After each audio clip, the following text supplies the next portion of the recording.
typiquement, tous les rapports, en particulier les derniers rapports d'Europol qui sont quand même plutôt bien faits, et d'autres analystes français montrent qu'il y a une augmentation, en tout cas visible, de la corruption de la police pour avoir les plaques d'immatriculation, de la corruption dans la justice. Je rappelle qu'une magistrate est aujourd'hui sous enquête, que le procès va commencer d'une gardienne de prison qui a participé activement à un assassinat.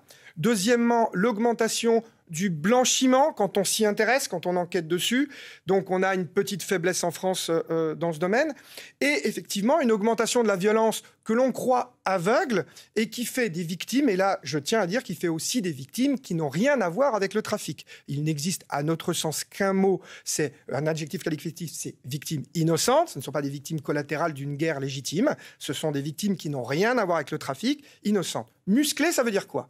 Ça veut dire que même dans le cas de Soukaina, qui faisait ses devoirs au 3e étage à Marseille, lorsque le gamin arrive et arrose à la Kalachnikov pour faire peur aux guetteurs, pour reprendre le point de deal, Soukaina décède.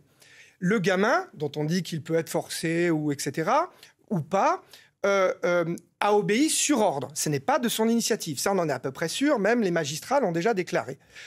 Il y a un commanditaire. Si on veut faire tomber ce commanditaire, eh bien, il faut s'interroger et pourquoi pas prendre ce gamin lorsqu'on l'arrête, pourquoi pas lui garantir la protection parce qu'il peut avoir peur pour lui et sa famille des rétorsions dans les quartiers populaires dont vous parliez tout à l'heure où on n'arrive pas à parler face caméra, et pourquoi pas inventer un système où effectivement il ferait un peu de prison, un système de réinsertion sociale. Et donc, j'en viens quand même à une dimension critique des annonces de Dupond-Moretti.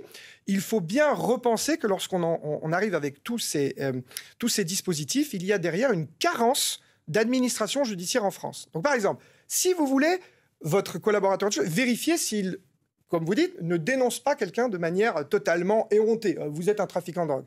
Il faut des officiers de police judiciaire qui vont vérifier, qui écoutent, qui regardent l'enquête patrimoniale, etc. Il manque, d'après la Cour des comptes, pas le syndicat de la police, 20 000 OPJ, officiers de police judiciaire en France. Quand on dépense 70 € par personne pour notre magistrature hors prison en France, les Allemands en dépensent 140. La France est sous-dotée. Donc là, il y a un coup à jouer et je pense qu'après, même protéger des petits gangsters en inventant la réassertion, etc., en liant les deux, c'est franchement possible. Alors, on sait